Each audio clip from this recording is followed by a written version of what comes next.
The moment Anthony Joshua finally spoke about the Jake Paul fight in a calm, unguarded setting, far away from cameras flashing and promoters posturing, the entire story shifted. What had been sold to the public as a daring crossover spectacle suddenly revealed a much darker undercurrent. On the surface, it was just another bizarre chapter in the influencer boxing era, but beneath it sat an offer so staggering, so revealing, that it reframed everything people thought they knew about why this fight happened and why Joshua ultimately drew a hard line that surprised almost everyone. Because according to Joshua, the fight was never just about competition. It was about money, an almost absurd amount of it. When Joshua sat across from Joe Rogan and explained how the matchup came together, his tone wasn't angry or defensive. It was measured, almost disappointed. He described conversations that felt less like fight negotiations and more like business pitches, where the outcome was treated as secondary to the spectacle. At one point, an offer was floated that reportedly reached close to $80 million.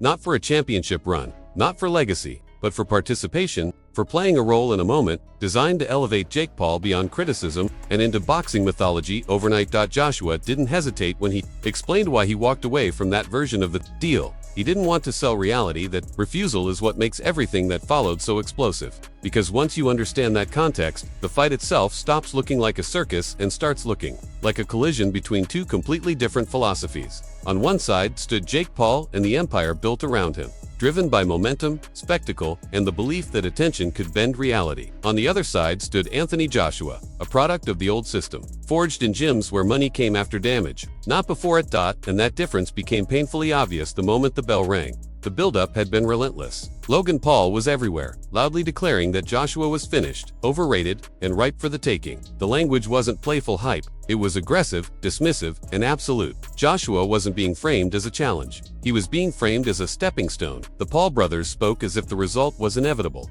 as if boxing itself would have to adjust once Jake passed this final test. Legacy ender wasn't just a phrase. It was a brand promise. But hype only works until reality pushes back. From the opening seconds of the fight, the illusion began to unravel. Joshua didn't rush. He didn't chase. He didn't swing wildly to satisfy the crowd. He stood tall, patient, reading distance, letting Jake Paul burn energy, trying to stay safe. Paul moved, clinched, retreated, fell to the canvas to buy time. It wasn't cowardice. It was survival. He felt the difference immediately. The power he had used to knock out former MMA fighters barely registered. Joshua absorbed shots that would have flattened previous opponents and barely blinked by the fifth round. Belief was draining out of Jake Paul in real time.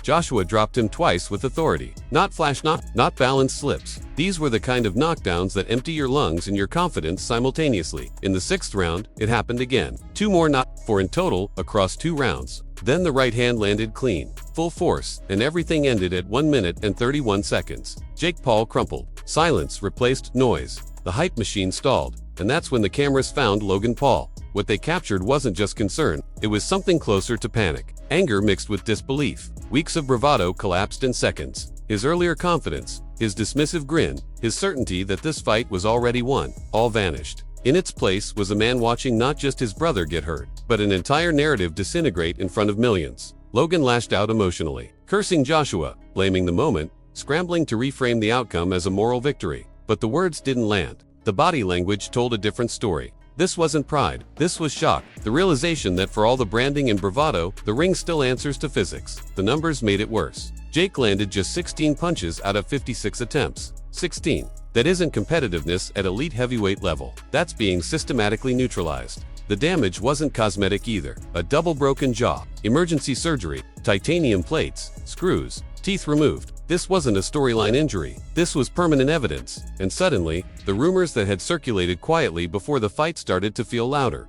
On Joe Rogan's podcast, Joshua finally addressed the money. He didn't confirm every number directly, but he didn't deny the scale either. He spoke about being offered life-changing sums to approach the fight differently, to participate in something less about sport and more about theater. The implication was clear enough to unsettle anyone listening. This wasn't about whether the fight was real. The damage proved it was. This was about intent. Joshua explained that once he sensed the fight was being framed as a brand-building exercise rather than a genuine contest, something in him shut it down. He had spent his entire life earning respect in a system that punishes shortcuts brutally. Olympic finals, world title fights, public defeats followed by rebuilds. He knew what it cost to be real in boxing, and he wasn't willing to undermine that for any amount of money. $80 million is the kind of figure that changes generations, the kind that solves problems you don't even know your family will have yet. Walking away from it isn't bravery in the cinematic sense. It's conviction. It's knowing exactly who you are and refusing to become something else, even temporarily. That refusal also explains Joshua's demeanor in the fight itself. He wasn't angry. He wasn't reckless. He was precise, clinical. This wasn't a man trying to prove a point through humiliation. This was a professional doing his job honestly. He didn't chase a first-round knockout to satisfy expectations. He let the fight come to him, trusted his skill, and ended it when the opening appeared.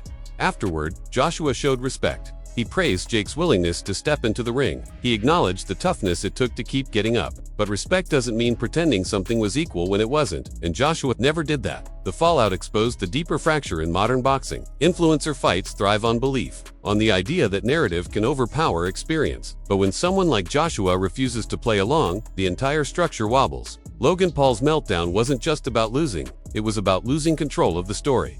Because once the fight ended the way it did, everything people had been promised collapsed. Jake Paul wasn't elevated. He was humbled. The sport didn't bend. It pushed back hard. Joe Rogan's commentary afterward was less about mocking Jake and more about warning him. Rogan has seen too many fighters pay irreversible prices chasing validation. He spoke about heavyweight power, about how one punch can compress years of damage into a single second. He questioned whether continuing down that path made sense for someone who had already won financially, socially, culturally. His concern wasn't performative. It was informed, and that concern is what makes Joshua's refusal of the money even more significant. He didn't just protect his own legacy, he forced a moment of truth. He reminded everyone watching that boxing isn't a game you can fully control with branding and budgets. Eventually, someone hits back hard. The Paul brothers built their empire by daring critics to underestimate them. That strategy worked until it met someone who didn't underestimate, didn't overreact, and didn't compromise. Anthony Joshua didn't reject the fight. He rejected the illusion attached to it. And when the illusion shattered, it did so violently. Now the conversation has shifted. Not about whether Jake Paul has heart. He does. Not about whether he took a risk. He did. The question now is whether this era of boxing can survive collisions like this without someone paying a permanent price. Because when money starts asking fighters to bend reality, the damage doesn't stop at broken jaws, that it lingers. So here's the real question moving forward. Was Anthony Joshua right to walk away from $80 million to protect the integrity of the sport? Or is boxing already too far gone to pretend purity still matters? Did Jake Paul prove his courage? Or did this fight prove the limits of spectacle? And if you were offered life-changing money to play a role that compromised your principles, would you take it? Drop your thoughts in the comments. If you appreciate long-form, story-driven breakdowns that peel back the layers behind boxing's biggest controversies, make sure to like the video, subscribe to the channel, and turn on notifications. Because in a sport built on impact, the hardest hits don't always happen in the ring.